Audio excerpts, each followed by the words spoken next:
and not in the cloud, because cloud links expire eventually, and not for like half a year or something, but I would rather it not be dependent on the cloud and being accessible. I'll just drop it on YouTube and post a link to it later. All right. So as I was saying a moment ago, I do not have your test graded yet. I am still finishing the tests for the class before y'all, and I'm almost done with those, and you guys are next on the docket, so to speak. So my plan is to have your test returned to you by Wednesday. But as soon as they are graded, the grades will go into Canvas. So if you get Canvas notifications, you should know the minute that grade is entered. I haven't had a chance to look at them yet, but you know, I'm hoping for some good things. All right, you shouldn't have any homework questions because you didn't have any homework. You had a test last time. David, wait, David's not here. Okay, just gonna talk to David about something. I do need to take roll. Well, I don't need to, but I like to. I'd just like to know who's here. Okay, where's my attendance? Here it is. All right. You're here, Shylon's here, Tiffany's here, Nick's here, Spencer is here. Let's see, David's not here, but Grayson is. Andres, okay. You're in a different place on my seating chart. Give me 1 second to edit that. All right, let's get back to that. Let's see, Taylor's here, Landon's here, Colton's here, Smith's here, Lindsay's here, and David. Okay. Give me 1 second to edit my chart one more time. Say it again. Oh, that would be the person who's here. Thank you. Let's make sure he's here. All right. Thank you, Jeff. All right. Yes, Jeff is here. I don't know why I marked him absent. That's probably why I said I'm here. All right, so David's here. So Kylan's the only one that we're missing. Okay, it's all right. Okay, so hooray for that. Okay, actually, I should probably log off of. No, I can be logged on to both of these at the same time. I will log off of Canvas here. I don't want to be in 2 Canvas sessions at the same time. All right. So let's talk about what's going to happen in the upcoming days. Let me go to Canvas for a second. Sorry, I don't really need to see my inbox, but there's not really anything there I'm too worried about. And let's take a look at the syllabus. And I'll be honest, this is really more for me than you. All right, so here's our syllabus. We'll just blow this up for a second. And let's see. You know, it's funny when you look at the student learning outcomes for this class, there's 3 things. By the end of the course, you should be able to do these things, but these things are very broad categories. We just did a whole lot of 2 and 3 confidence intervals, and I should say interval from the confidence. Huh. Okay. All right. So today is the 27th. Well, look at this. We're right where I thought we would be. You guys are currently my only class that isn't behind. Hooray. Yay. All right. So if everything goes as according to plan, your next test is on the 13th, which is 2 weeks from this Wednesday. There's only 4 sections we have to cover because each chapter, 7 and 8, only has 2 sections each. And you might be thinking, oh, but they must be really no, not really. Maybe the analysis of variance section, actually the 8.2 is a little bit, but for the most part, it's pretty straightforward. And in fact, you're going to be thinking that we're just doing more of what we did already, and you would partially be correct. So that's when your next test is tentatively scheduled for October the 13th. All righty, so let's go back to the whiteboard because this is where all the action is going to happen. Okay, so what is it we're going to do today? Well, first I need to grab a stylus so I can write on my screen. And again, I do want to apologize for your test not being ready to return. But soon as they're graded, the grades will go into Canvas and the test will be returned. All right, so let's go ahead and get this party started, if you will. All right, so we're moving on to chapter 7. And chapter 7, I forget what their title for chapter 7 is. Let me see. I mean, I know what's in chapter 7. Oh, well, that's a pretty dumb name, but I'll call it that anyway. Well, actually, it's very descriptive. Chi-squared tests for categorical variables. Look at that. I almost spelled it correctly. Actually, it is spelled correctly. I just didn't let go of the caps button. Chi-squared test for categorical variables. Let me rename this, or testing multiple proportions simultaneously, which is really what we're going to be doing. And in a sense, we've kind of already tested multiple proportions, except by multiple, I mean 2. Like when we tested the difference in 2 population proportions, or even estimated the difference in 2 population proportions, but that was only 2. So when I say multiple, I really mean 3 or more. And it's not really that bad. In fact, it's really pretty straightforward. As we move into the first section, which is called a goodness of fit test, I'll give you the full-blown title of the section: Testing Goodness of Fit, that's one long phrase, for a single categorical variable. It's kind of a long name. But really, the most important words in there is, and I realize I misspelled testing, but oh well, is goodness of fit. And I'm going to write the word test underneath that. Give me one second here. Goodness of fit test. So we're going to be doing a goodness of fit test. And when I say test, I mean hypothesis test, as if that should surprise you, because this last test was all about 2 things. The test that was given on Wednesday of last week. Now, if you had to describe what the test was over last week, what are the 2 things it covered? Confidence intervals and hypothesis test. Now, we're going to take a break from confidence intervals for a while. Most of what we're going to do is hypothesis testing. When we get to 8.2, there are a couple of more revisits to confidence intervals.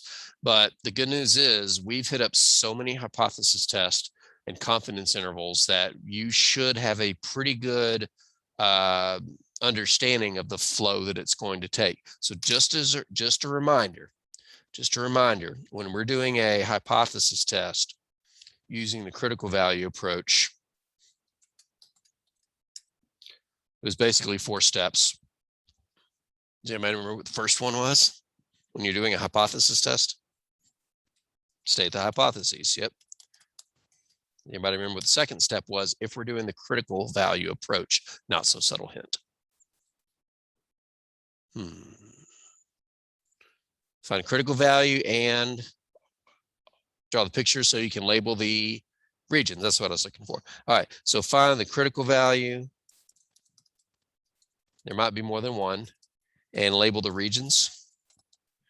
When I say label regions, of course, I mean the rejection and non-rejection regions. Do you remember what our third step was? Calculate the test statistic. Very good. And really what this step is about is to convert the sample to Z or T. Now, in a moment, that's going to be a new variable, new chart right around the corner. And the 4th step was to make a decision. Now, of course, there was a 5th step, which was to answer the question that was asked, but that's not really part of doing the hypothesis test. That's just interpreting the results of it. So these 4 steps are about to be done again in a different context and with a different distribution. Have any of you ever done a goodness of fit test in a stats class before? Because some people might have. You have? Was it like a psych stats class or something? Or, oh, then all this stuff is old news for you. Okay, well, here, you come up here and teach it then. I want to sit down and no, I'm just kidding. I'm going to make a leap of faith, which is a really big leap of faith to make. And remember what that means, that I'm just going to jump into a problem. We're going to see what happens. And then from that, we're going to build the technique. Now, in order to do that, and it's just absolutely driving me crazy that I left the I out of this. Okay. It might not be the only mistake. It's not. Oh my gosh. I'm sorry. I am too OCD to let things like that go if I see them. So I'll stop looking for them. But in order to facilitate this, we should probably go find a problem, and which means we should probably go open up the book. So let's go back into Canvas for a second. Let's close this and open up the digital version of the book. And let's go right to it. Now, in this book, it's around page 545. So in this one, if it opens, it's not opening. Yeah, no. Oh, there we go. Okay. Yeah, I actually have it downloaded on my computer. I don't know why I just don't open it from there. It's still, you know what? I do have it downloaded, so we're not going to waste our time waiting for it to, well, there it is.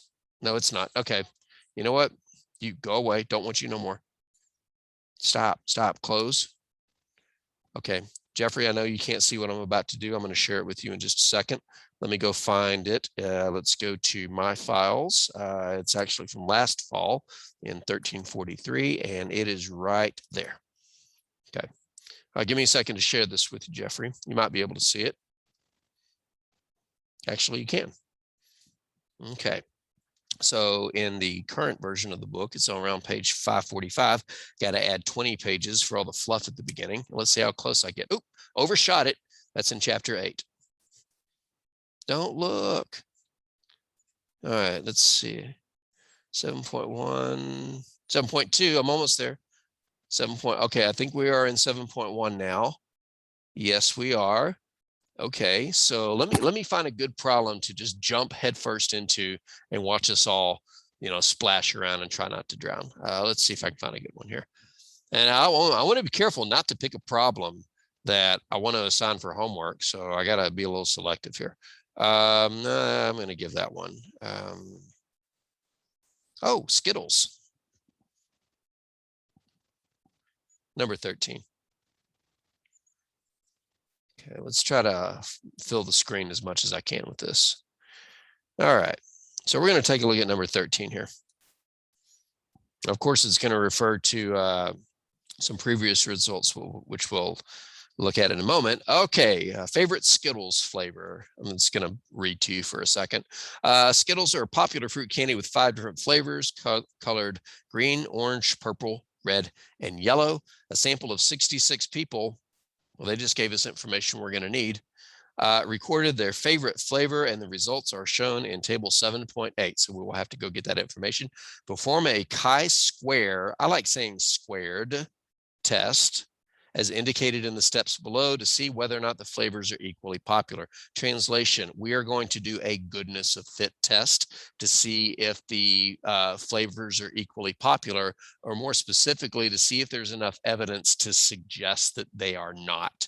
In order to do this, I need to go get this sample from table 7.8. Oh, wait, it should be somewhere around here. There it is. All right, there's the Skittles popularity. Okay, I know it's got an A, B, C, D, and E, but you should know by now that when I ask you to do a hypothesis test, I'm going to ask you to do the same steps in the same order every single time, regardless of what the question may ask you. So let's just dwell on what's going on here. We asked 66 people what their favorite Skittles flavor or color was, and this shows their answers and how they're distributed. 18 people said green, 9 said orange, 15 said purple, 13 said red, and 11 said yellow. And what we want to try to answer is this evidence strong enough to suggest that they are not equally popular?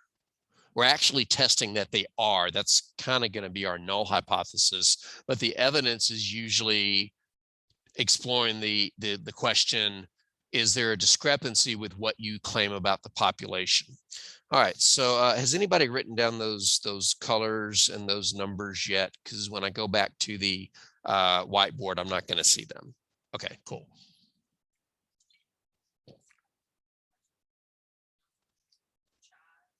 You can say chai, but then I want a chai latte. Actually, I think it is pronounced kai, but if you say chai, that's okay. It's like saying mu versus moo.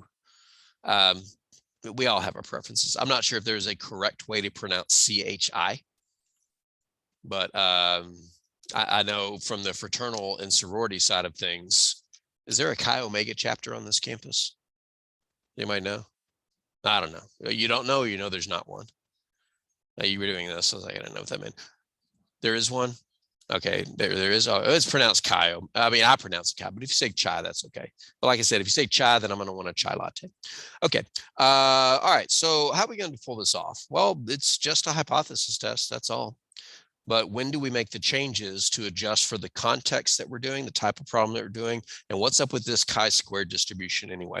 All right. So let's get this example going. Example: a survey of 66 people revealed VEALED the following favorite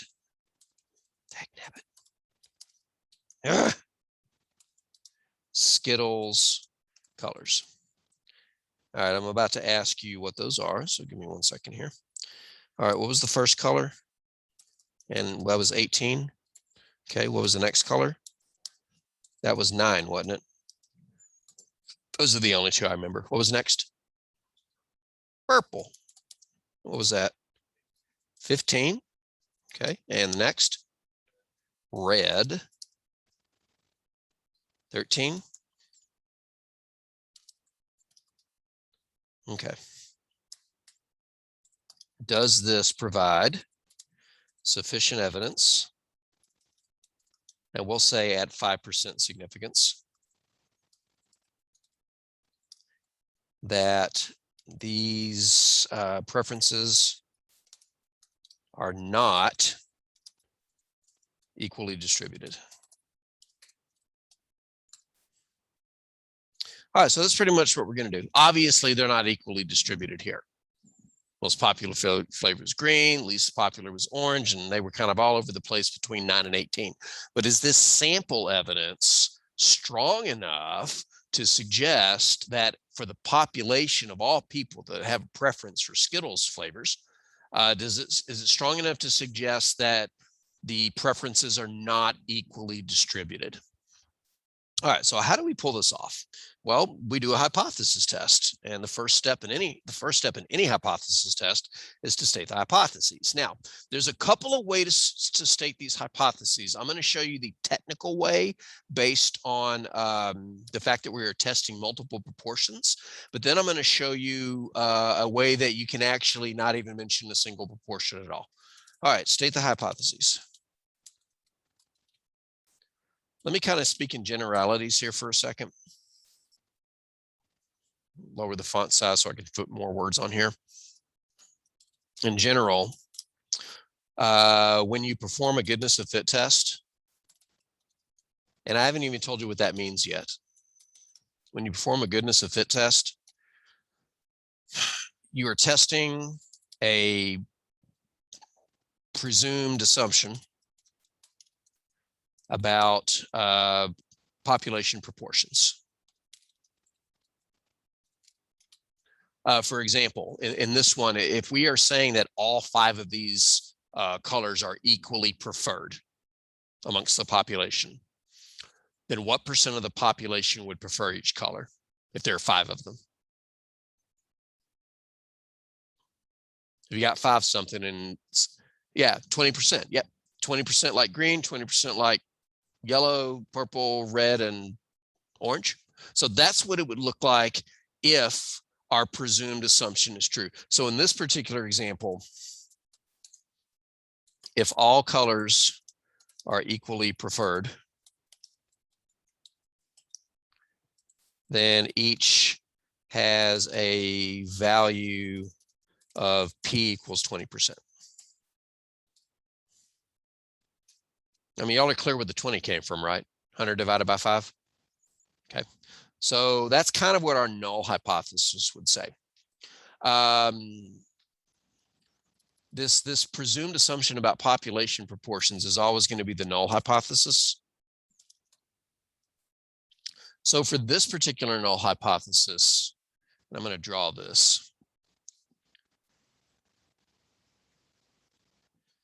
there's a couple of ways to write it. We could say the proportion who prefer green, and I'm just going to put P subscripted with the G. That's supposed to be a G. Okay, it's a G. I can't let it go. Equals 20%. So we'll say we can write 20%, or we can just put 0.2. It's probably the shortest way to write that. What was the next color? Orange. So the proportion of orange who prefer orange is 0.20. The next color was purple. So the proportion who prefer purple, and you could write out the whole words for the subscripts, is 0.2. And the proportion that like red, I believe was the next one, is 0.2. And the proportion that like yellow, thank you, is 0.2. This is numerically saying that each one is equally liked by the population. Now, it's not the only way to write that. You could say all proportions equal 0.2. I'm going to write 0.2 just because I don't like having a decimal without a number to the left of it. You could say something like that, or you could say something more descriptive. All colors are equally preferred, without even referring to any numbers at all. Now, before we go any further, I need to clarify that it's not always going to be everything is equally preferred. Okay, it's not always going to be all these proportions are the same. It just happens to be that way in this one. We might have another one that says, you know, the Skittle, whoever makes Skittles claims that 40% of the people like green, and 20% of the people like orange, and 10% like purple, and 5% like red, and the rest like yellow. So it might be 5 completely different proportions. In this one, they just happen to all be assumed to be equal according to this null hypothesis. But your null hypothesis says we are making this assumption about population proportions, that they all equal certain values. In this case, all those certain values happen to be the same. Now, the null hypothesis should kind of contradict what this claim is. And there's a few ways to write that. I'm sorry, the alternative hypothesis should kind of contradict this claim. For the alternative hypothesis, there's a lot of ways to say it, but let me tell you what not to say. I'm going to write something that is wrong. So don't write it down. I want you to watch. If the null hypothesis says all of these are 20%, this is not the alternative hypothesis. This one is not 20%. Again, this is wrong. Don't write it down unless you want to write it down and say this is wrong. This is not 20%. This is not 20%. This is not 20%. And this is not 20%. Because the opposite of all of them are something isn't all of them are not something. For example, if I said, wait, is anybody in here 21? Okay, if I said all of you are 21 and that was wrong, does that mean none of you are 21? What does it mean if I say all of you are 21 and that statement is wrong? That means at least one of you isn't 21. Okay, at least one of you is not 21. So the opposite of all of them 20% isn't none of them are 20%. The opposite of all of them are 20% is at least one of them isn't. But in words, you could just say the following. At least one of the proportions is incorrect.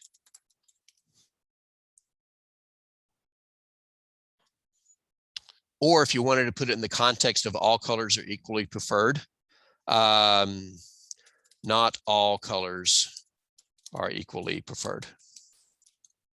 I can type.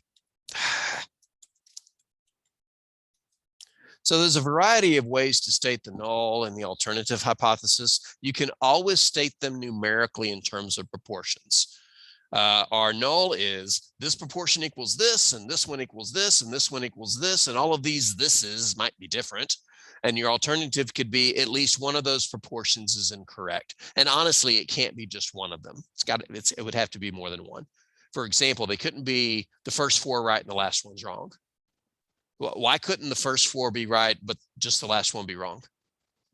Yeah, when equal to 100%. If the first four added up to 80%, the last one has to bring it up to 100. So really, when it says at least one of the proportions is incorrect, that is factually true, but it really has to be at least two of them. It's like saying I solved a Rubik's Cube, but I only got 5 of the sides right.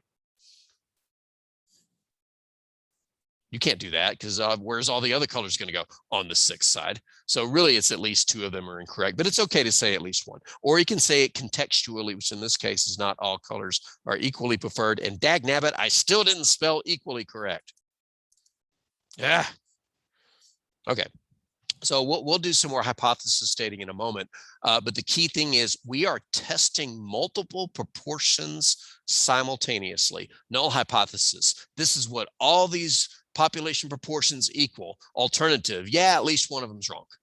Or you can put it in the context. Null hypothesis. All the colors are equally preferred. Alternative. Well, not all of them are equally preferred. At least 2 of them are different.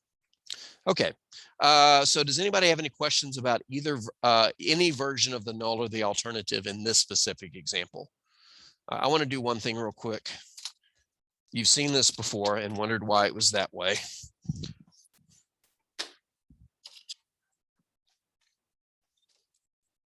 You can see better and I can see y'all better. Okay, I just tore my page. I know. That was a very clean tear. Wow. Luckily, there's not on this page that's really that critical for me. So anyway, all right. So state the hypotheses. Okay. So what is the next step in a hypothesis test? Find the critical values and determine the region. So our second step is still the same. Find the critical values. Excuse me, that wasn't supposed to be in parentheses. The S was. And label the regions. All right, so that is still the same generic second step that we're going to do. And when we did this before, we had to answer some questions first. We had to answer, are we going to use the Z chart or the T chart? And we had to answer, is this a left tail test, a right tail test, or a two tail test? And once we know the answers to both of those, we can do this. Now, both of those answers are different, sort of, for a goodness of fit test. Oh, by the way, the reason it's called a goodness of fit test is we're trying to see if what we saw in the sample fits what we're saying about the population. It never actually perfectly agrees, so there's a little bit of wiggle room there.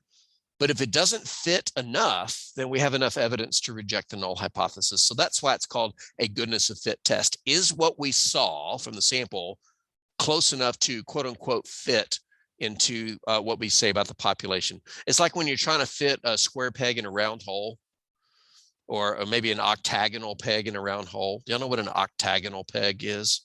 8 sides. That's kind of round. It might fit good enough, but if it were a square peg, it might not fit, doesn't fit enough. So that's why it's called a goodness of fit test. Is this thing close enough to fit what we say about the population? All right, so how do we make these decisions about the critical value and the regions? Well, let's start with what type of distribution is.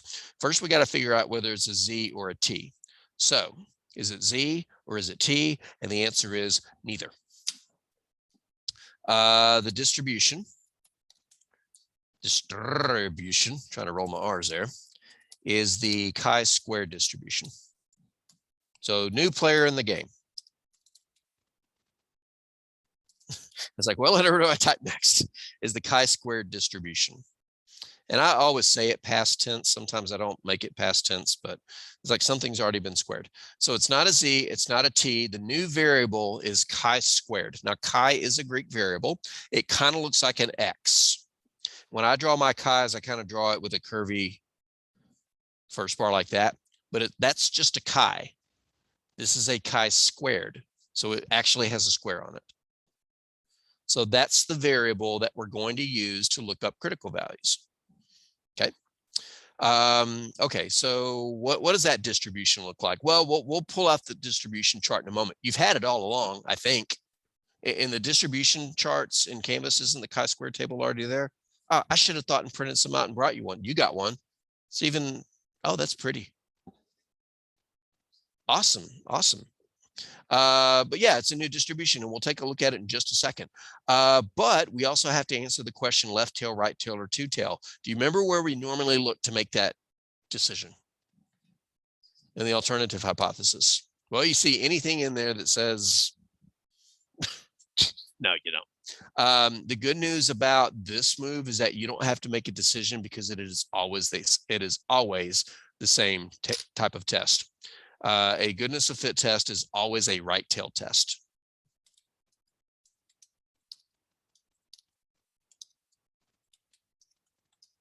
You never have to say, is it this, that, or the other? It is always a right tail test. And there's a reason it's a right tail test, as you'll see when we get into the next step, but it's always a right tail test. Now, before I draw the bell curve, it's not really a bell curve, but before I draw the curve, I want to go back to Canvas for a second and show you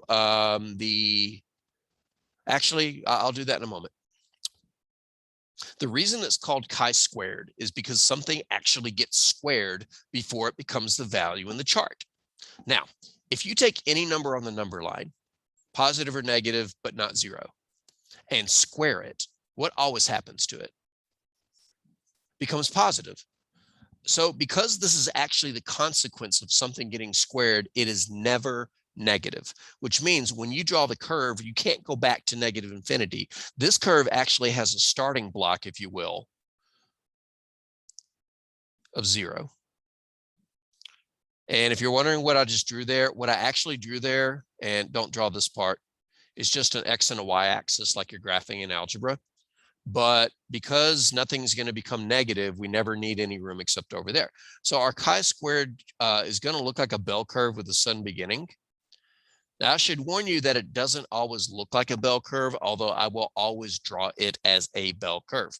Honestly, the shape of the curve depends upon the degrees of freedom. So we're going to have to calculate that. For small degrees of freedom, for example, if your degrees of freedom were say like 1 through 5, your curve actually starts out and just kind of looks like a quarter pipe. If you know what a quarter pipe is, like for skateboarding or snowboarding. And what happens, and I don't have a visual handy, but as the degrees of freedom increases, it's almost like there's a bell curve hiding behind the curtain, and it just kind of slowly slides out to the right and starts looking more like a bell curve. That's not technically what happens, but as a visual, it's really what happens. I'll always draw it like this one. But just from a super nitpicky technical perspective, for very small degrees of freedom, it's almost like it just starts. Well, I can kind of give you a pseudo visual. It's almost like it just starts. That's not what I wanted to do. Hold on. It's almost like it just starts like there. There's what it looks like for smaller degrees of freedom. And as the degrees of freedom increases, it starts looking more and more like a bell curve. But it always starts at 0. I will always draw it like the bell curve, but technically speaking, sometimes it doesn't look so bell curvy. All right, so it's always going to be a right tail test. So where's the rejection region? It's on the right, yeah. It's a right tail test, the rejection region is on the right. And of course, the non-rejection region will always be here. All right, so now that you know those two things, number one, that the chi-squared curve always starts at 0 and normally kind of looks like a bell curve except for low degrees of freedom, and it will always be a right tail test. Now let's look at the chi-squared distribution. So give me a second to switch back over to Canvas, which is, let me drop that down there, over here, and let's go under distribution tables. And it's the one that says chi-squared distribution. I'm going to click that. I'm going to download it so I can open it inside its own tab. I'm sure I've got it on my computer somewhere anyway. And let's take a look at it. This looks a lot like one of the tables we've already seen. Which one does it resemble more closely, the Z or the T? It's the T. It's got area in the right tail up here. It's got degrees of freedom over here. Now, I did block these off for whatever reason.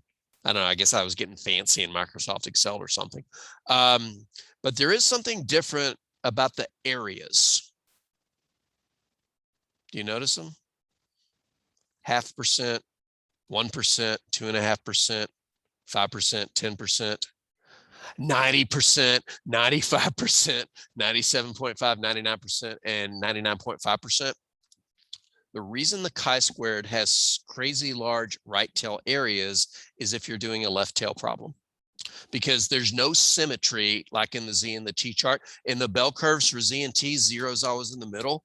So whatever's positive on the right has its corresponding negative on the left. We don't have that luxury here because in the chi-square distribution, there are no negatives.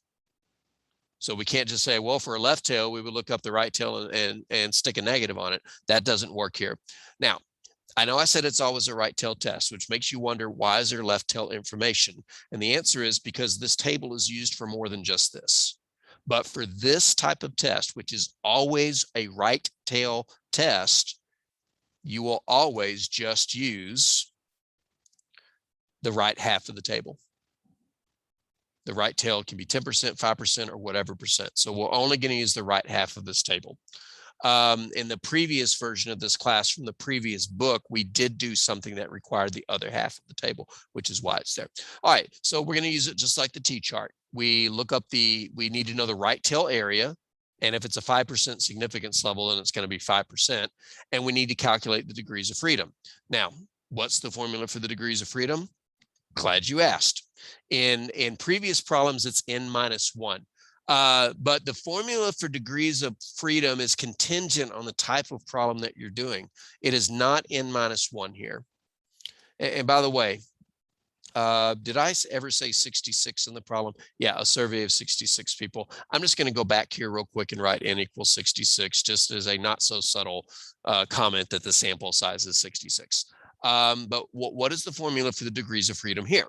Well, the formula for degrees of freedom looks like n-1, except it says k-1, which then begs what question?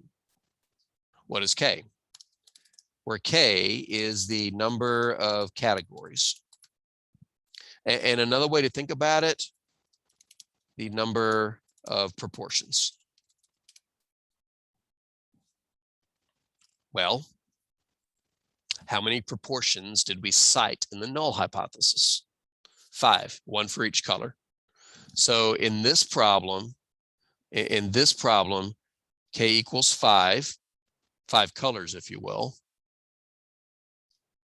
So our degrees of freedom is 4, k-1. And I can kind of explain why degrees of freedom is that. Do you remember a minute ago when I said at least one of them isn't 20%? Well, it's got to really be at least 2 of them. If I told you 4 of these,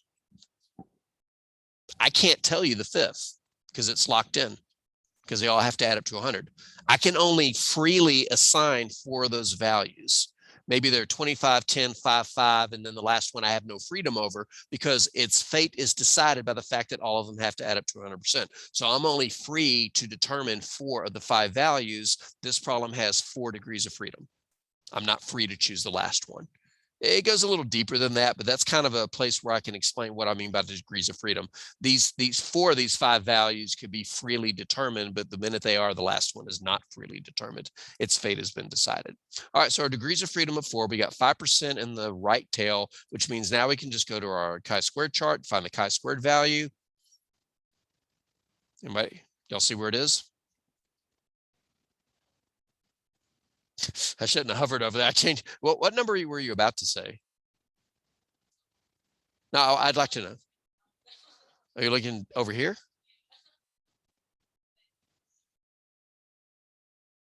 Over here?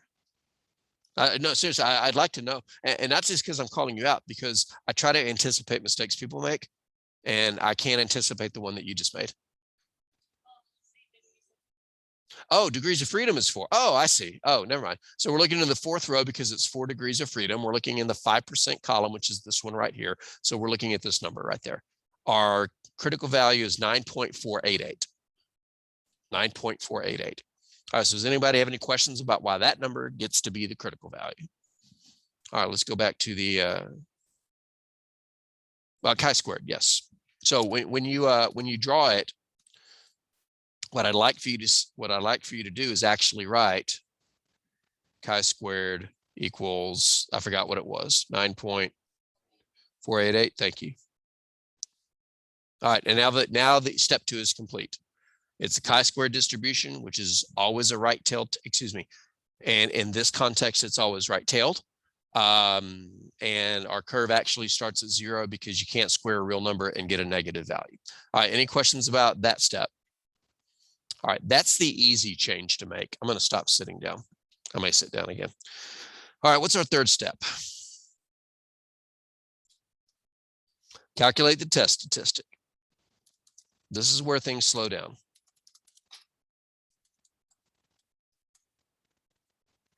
Remember that all we do here is turn what we saw from our sample into something comparable to the critical value. So in other words, we need to take what we saw from our sample and turn it into a value for chi-squared.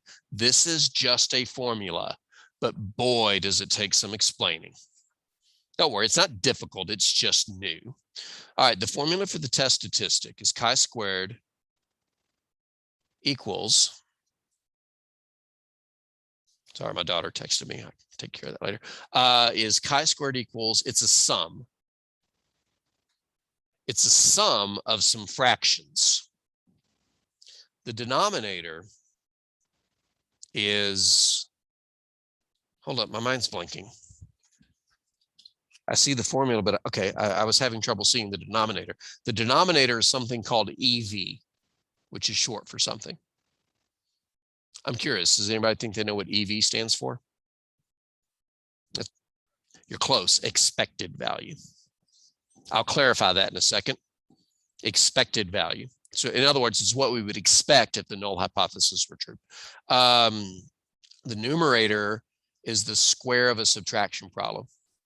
The subtraction problem is OV minus EV. And now let's define what some of these things are. All right. Observed value.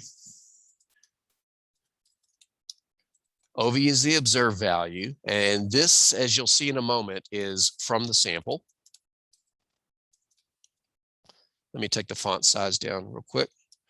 OV is the observed value from the sample, and EV is the expected value, and that's if the null hypothesis is true. Okay, but this takes some elaborating. All right, so let's start with the expected value. Okay, we're going from general to specific. In other words, we're going to start alluding to the specific example now. All right, so let's talk about the expected values. According to the null, I'll just abbreviate it, although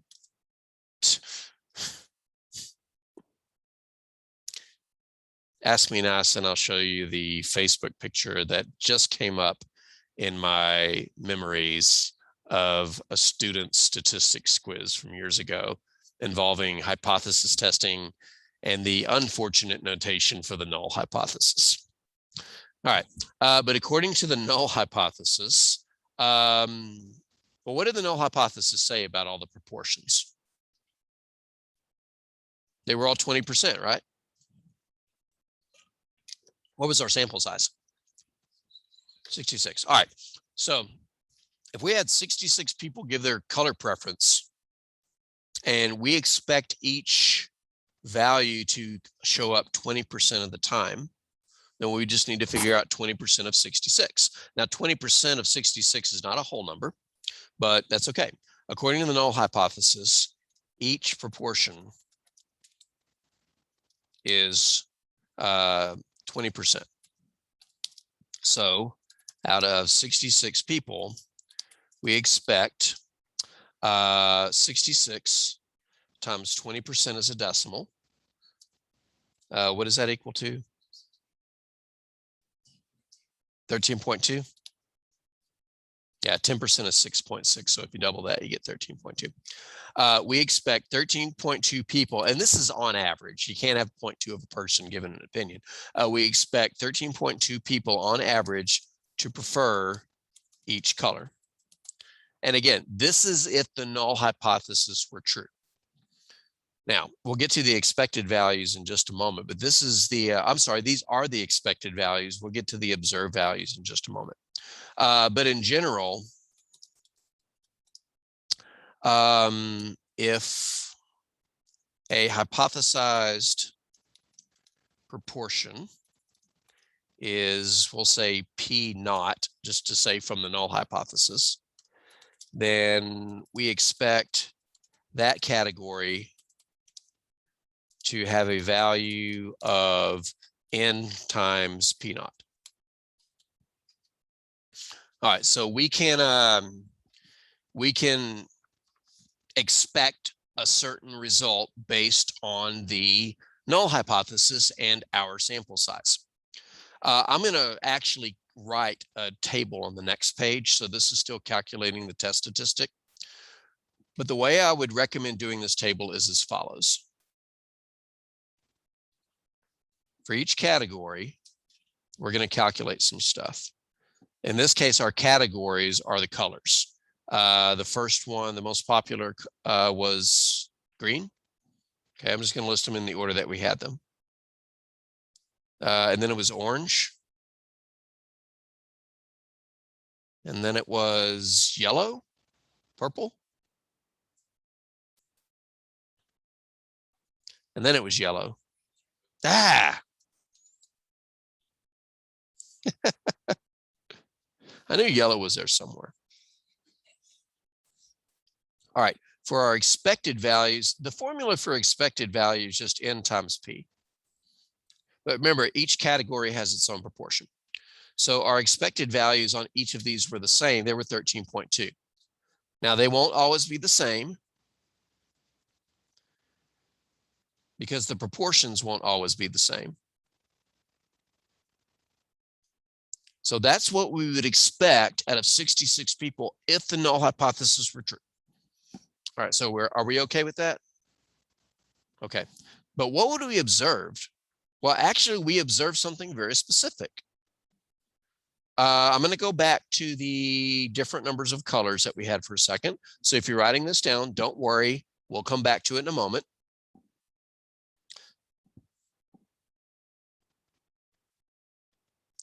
This is what we observed. We expected all of those to be 13.2. None of them were 13. They couldn't be 13.2. We were counting how many people chose each color. But what we observed from our sample are those numbers. So that's what the next column is going to be.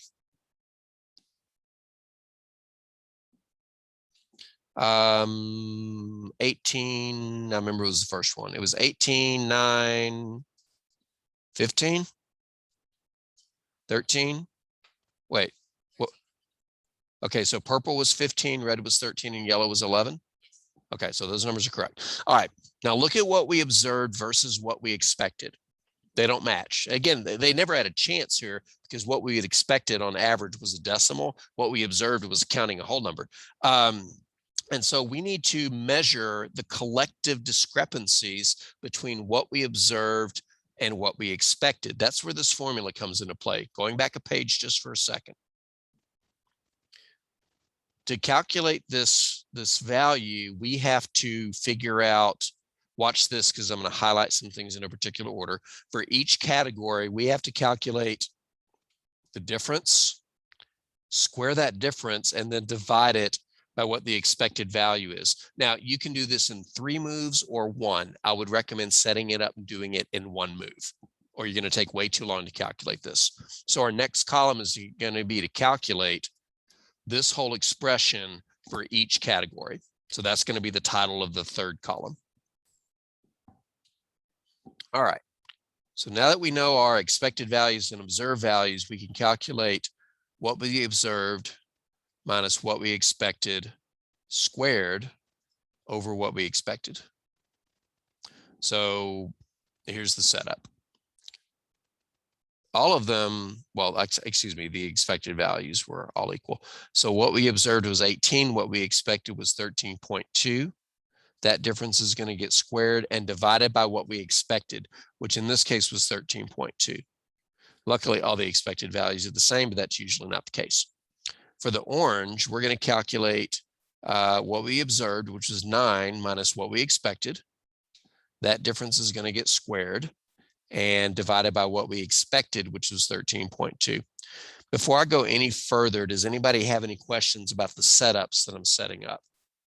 This is a lot of bookkeeping, but it's very predictable, or very straightforward, I should say. And you know, on your test, I'm going to ask you to set these up so I can see if they're set up correctly. 13 minus 13.2 squared over 13.2. And then the last one is 11 minus 13.2. That gets squared and divided by 13.2. Now, all of these are going to come out to be decimals. What's our rule for decimals? 4 places. Now, some of these may be really large numbers followed by 4 decimals, but that's okay. These are all wavy equal signs. They're not very well drawn. Okay, I'm going to assume that your calculator skills are sharp enough to calculate these. I have a calculator somewhere. It's in this bag of stuff. But just to make sure, you should probably get out a calculator, calculate them, because if something's going wrong, we need to figure that out today, not 2 weeks from today. Oh, speaking of 2 weeks from today, 2 weeks from today, which is slated as the test review, is the day that I'm not going to be here. That's October the 11th, I believe. I will make available prior to then old versions of test and answer keys. And then I'm going to leave it on you to contact me if you need clarification. Or you know what? I think I'll go one step further. I'll post a test review, an answer key, and I'll make an individual video going over each problem. Okay. So that will be the online delivery of the class that night. All right. So let's figure out what these things equal. All right. So for the first one, to 4 decimal places, I got 1.7455. Okay. If you wrote 5.4, then you didn't round. It's not the end of the world, but I really would like for you to be able to round. All right, for the second one, I got a smaller number. I got 1.3067. All right, let me try it again. I very easily could have made a mistake. Okay, come on. Not open parentheses. Why is my open parentheses button not working? Found I'll do. Wait, nothing's working.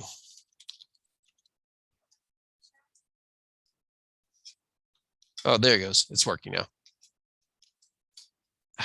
I'm pushing the wrong blasted buttons. 9 minus 13.2 close parentheses squared divided by 13.2. I got 1.3364. Okay.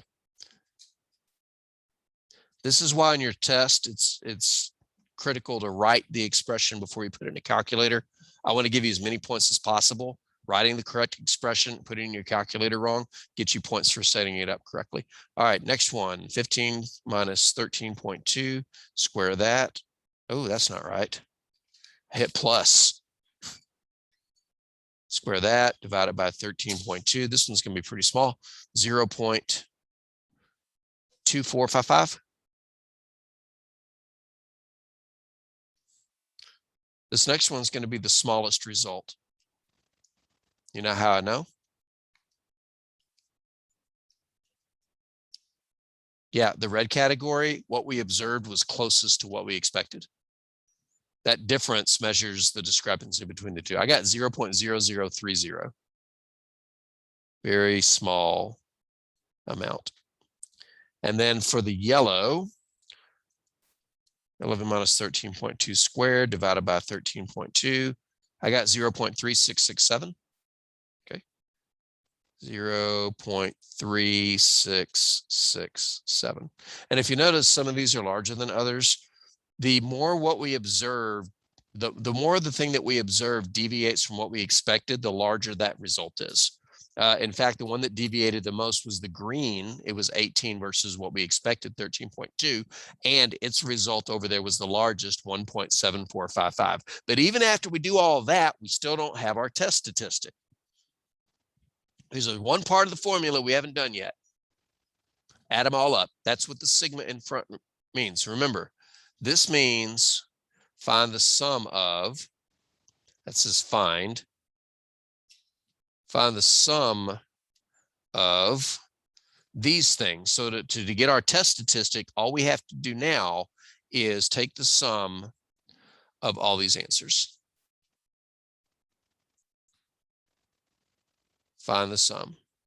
And when you find that sum, that will be the value of your test statistic. So this is just adding 1.7455 plus 1.336. I'm sure some of you already have it, because I'm sure some of you were thinking, when are we going to add? Oh, now.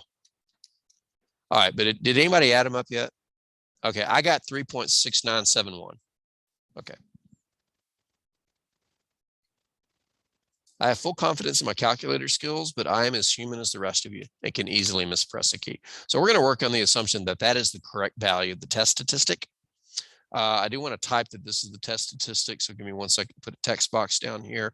We'll take the font down a couple of notches. We'll make it red because that's cool. And this is the test statistic. Statistic does not have a U in it. There is no U in statistics. Okay. So it's a lot to go through for this calculation, the test statistic, but the worst part is done.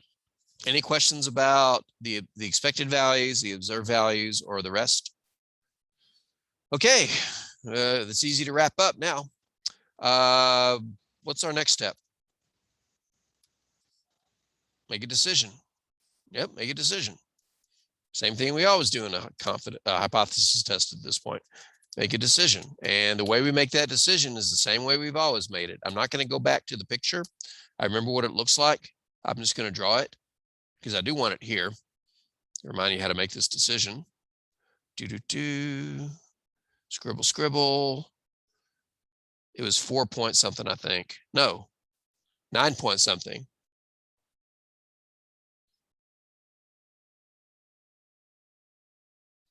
Oh, it was only 3 decimals? Okay, that's cool. 9.4. Right. That's right. Okay, I'm thinking Z chart. 9.488. Okay, and our test statistic, which was back here, is less, 3.6971. So let's just drop that over here somewhere. We are tested, and I'm going to put TS for test statistic. Chi-squared equals 3.6971, I believe was the number. But more importantly, it falls in the non-rejection region. So what does that make our decision? Do not reject the null. Okay. So mechanically speaking, the hypothesis test is done. The goodness of fit test is done. But what does this mean? Well,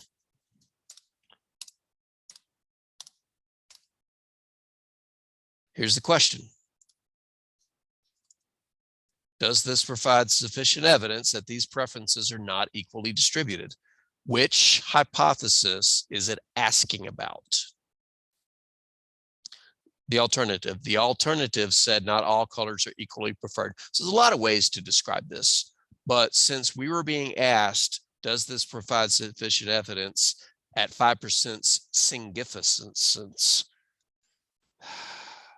You know, I'm not going to let that slide. If I just learn how to type, that would fix most of my problems here. All right, let me go back in and copy that because I do want to copy this part. Okay. All right, so let's go and answer the question. Text. Does this provide sufficient evidence? We can take this part out. That these preferences are not equally distributed. So what's the answer to the question? No. No. We do not reject the null. So we reject the alternative. That's not technically what we're doing. What are you talking about? I don't know what you're talking about.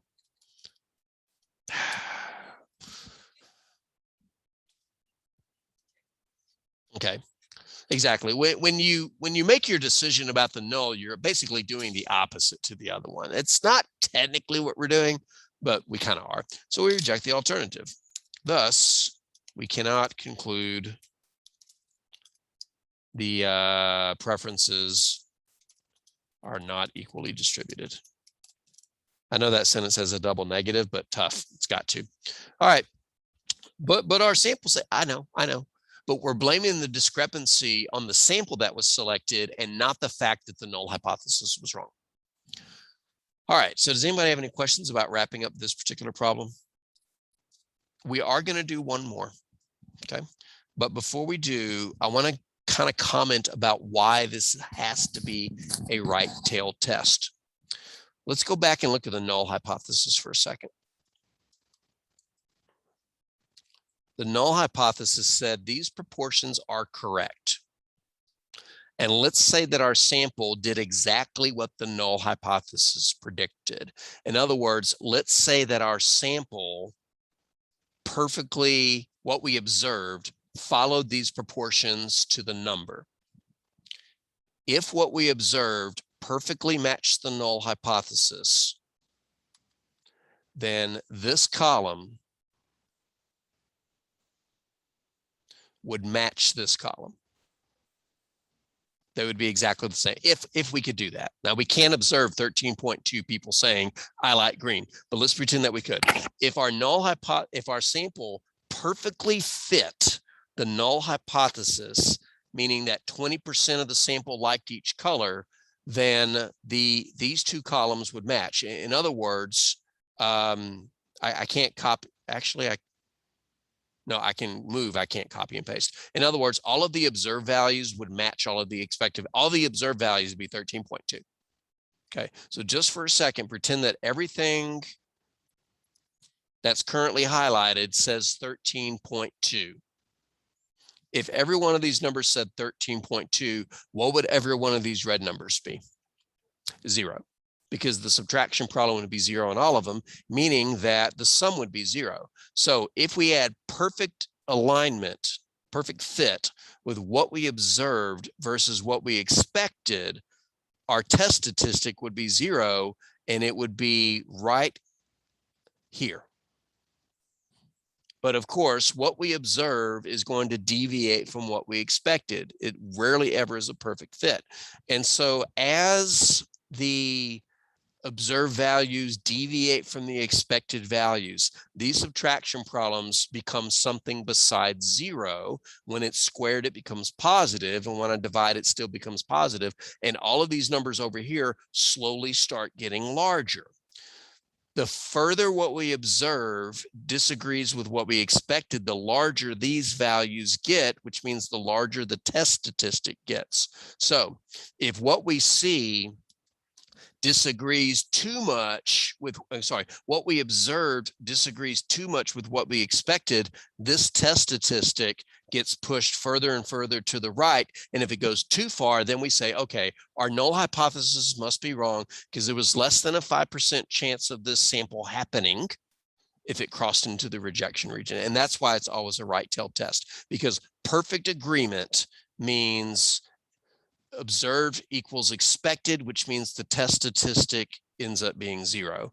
And then as they disagree more, the test statistic gets larger. And if it gets too large, we reject. Always a right tail test.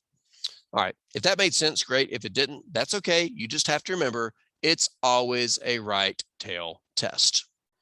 All right. We're going to do one more example. But this example is going to involve all of you.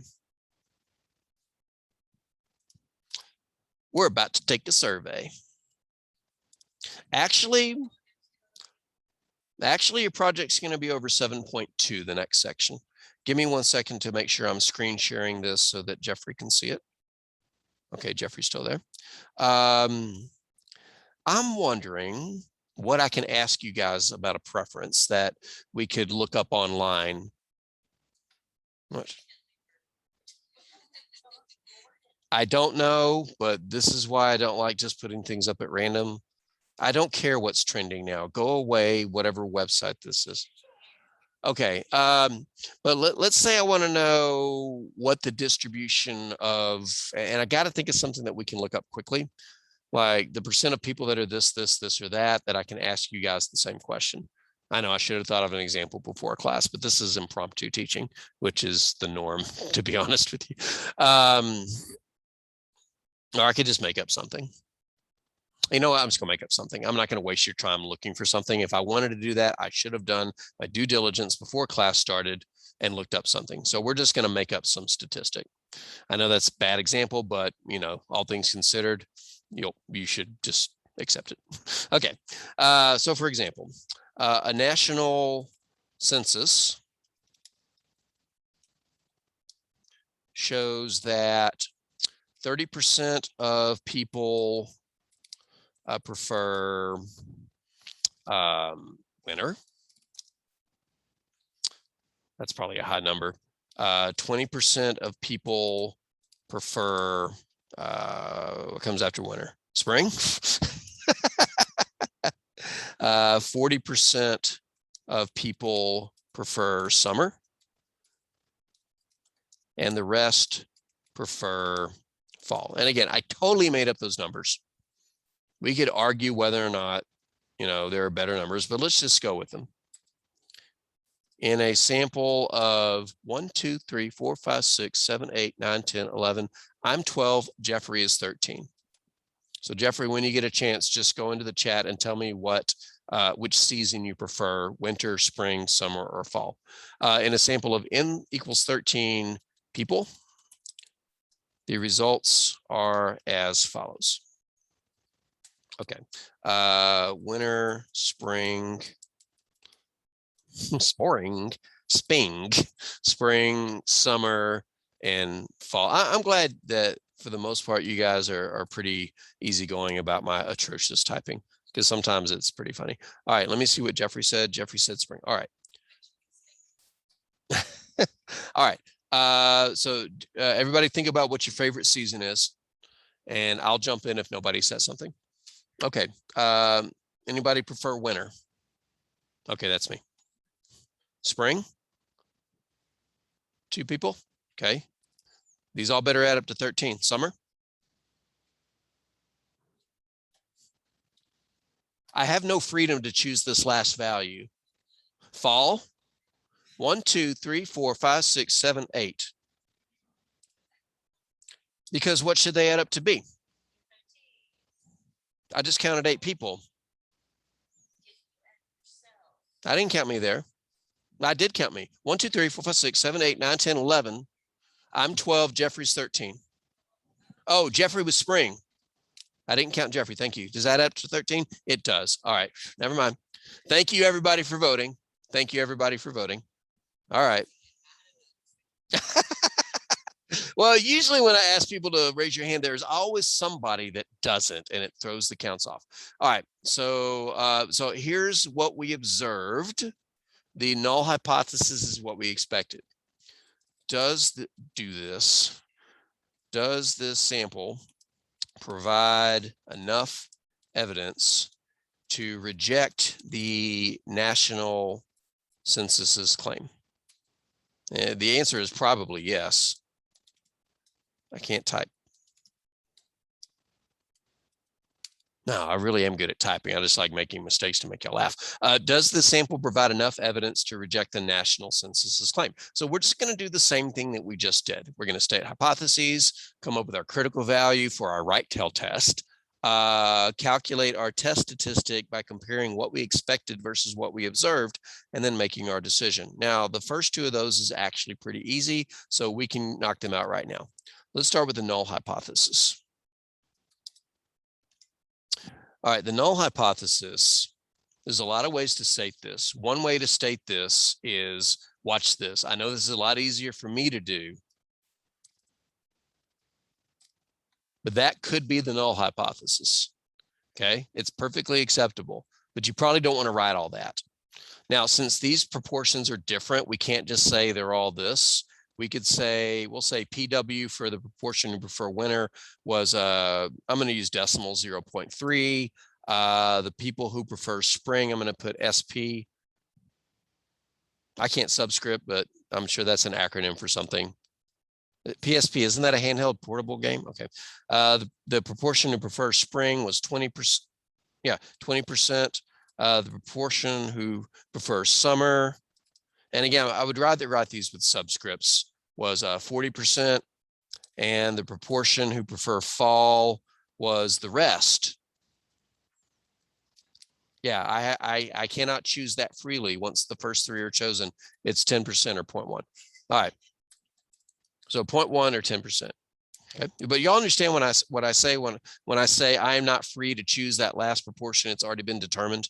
Okay, because they all have to add up to 1 or 100%. The alternative, we could say at least one of these is incorrect. Knowing full good and well, it can't just be one of them. At least two of them have to be incorrect. And that's perfectly acceptable. Now we could also say something a little bit more generic. So this is just an alternative way of saying it. The claim is correct versus the claim is incorrect. Salud. All right.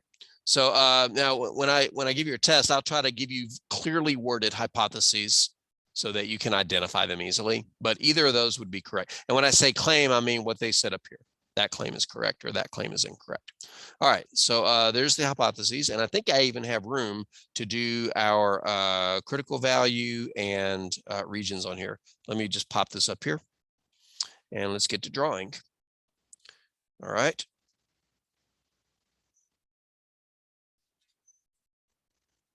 Oh, I didn't give a significance level. So what does that mean? 5%. That will always be the default. So in the absence of a clearly stated significance level, you assume it's 5%. All right, so there's that. It's always right tail. Here's our non-rejection region. Here's our rejection region. What's our degrees of freedom?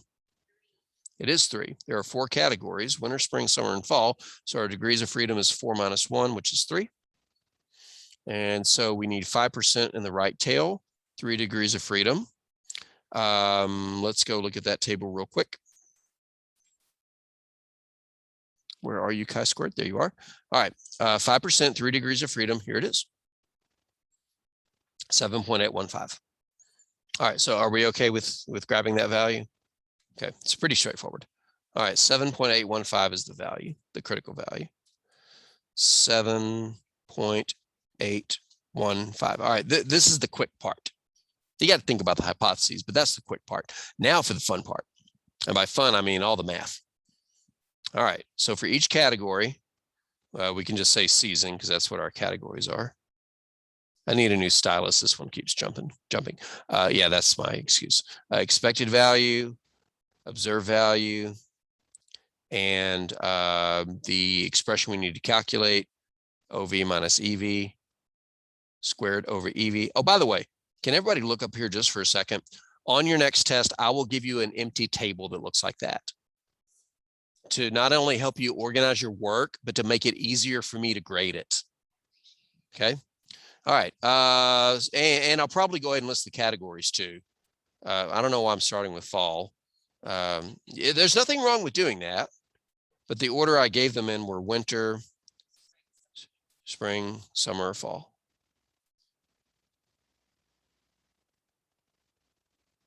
Summel? What is that? Summer. My mind was already finishing the word fall.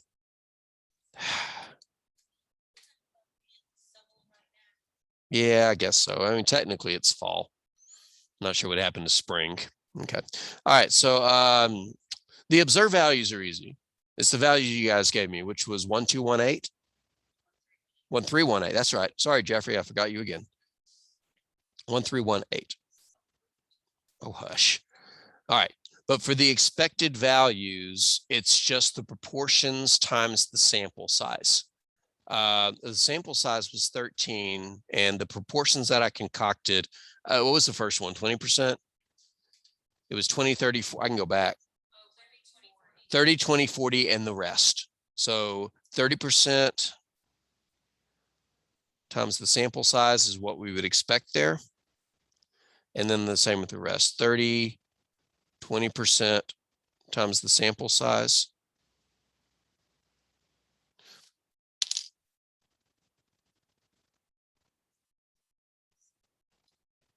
I got an even better plan because we all know how well I type.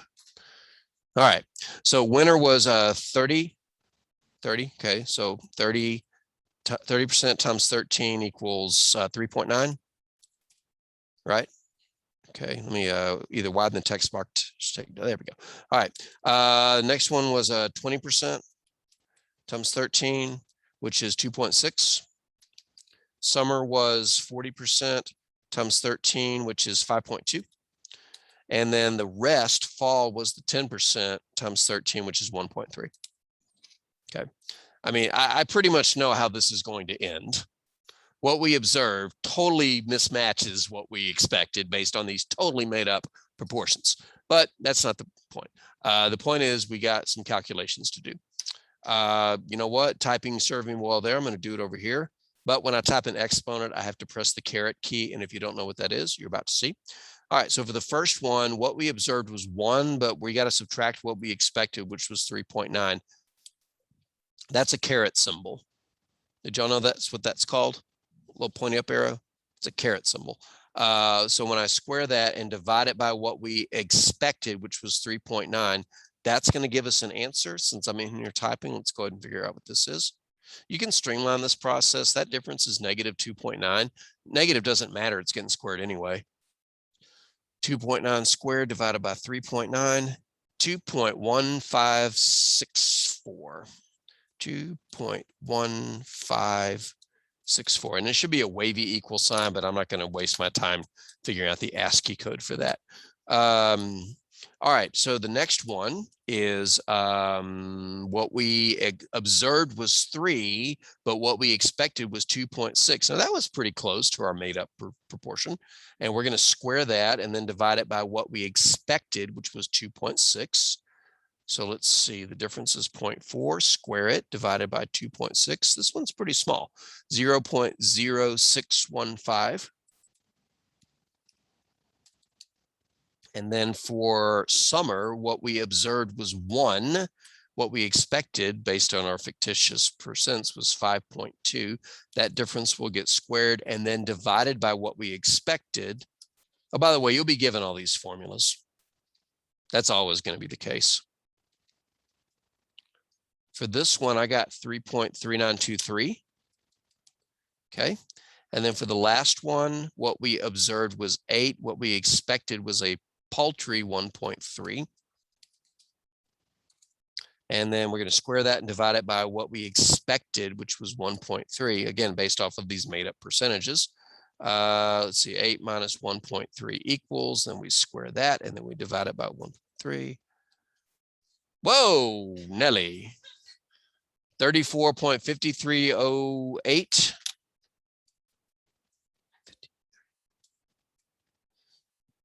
Yeah, I think we know who's going to be. Well, I don't remember what our critical value was. It's like 4 points. No, 7 point something. Okay, so up until now, this sum of these first 3 was running pretty close to the critical value, but this guy just kind of blew it out of the water. But that shouldn't surprise you because we're trying to see if what we observed matched with what we expected. And that one by far was the totally different. We observed 8, we expected 1.3. I don't know what this sum is, but I'm sure one of you can tell me. 40.0, I assume. Okay. All right. So that's our test statistic, test stat for short, if you will. So the dirty work is done, and now we can wrap this up. According to you guys, you totally blew away my fictitious null hypothesis. All right. So at this point, we can finish the job. So I'm just going to quickly draw this chi-squared curve again. Look like that. Had a rejection region over here. R in our R, and our chi-squared was 7 point something, I think. 815. Yeah, this is kind of before you go, oh, that test statistic is so large. Go back and look at the chi-squared chart. There are some large values on there. We just didn't get into that territory. All right, so our test statistic is it's like Glenn Beck to the right. It's so far over there. 40 point blah blah blah 140, I think. I don't remember. Okay, 1410. Oh yeah, just kind of in the rejection region.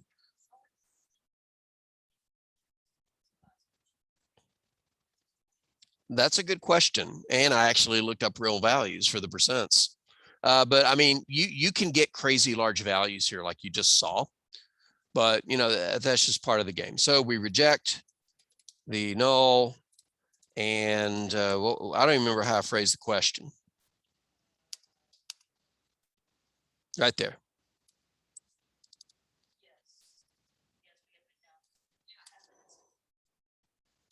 We do. So we're going to do this. I know this is much easier for me to do because I can copy and paste.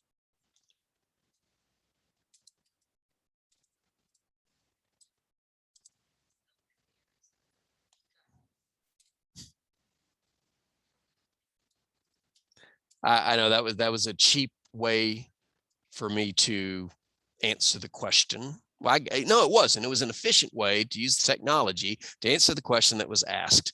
Unfortunately, you don't have access to do something like that on your test because it's going to be on pencil and paper. But yes, this sample provides enough evidence to reject the national census's claim.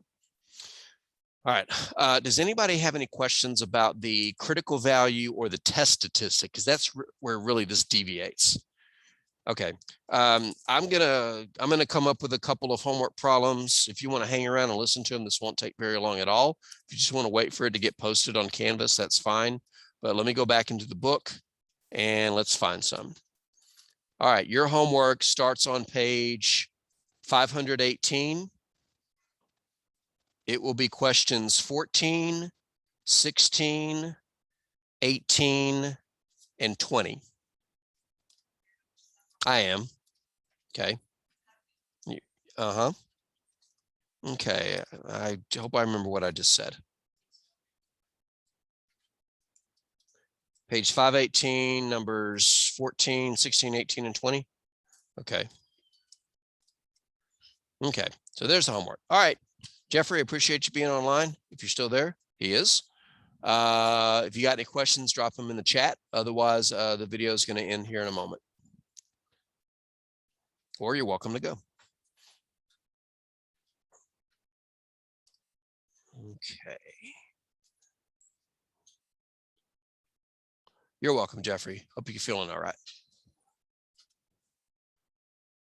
Okay. All right.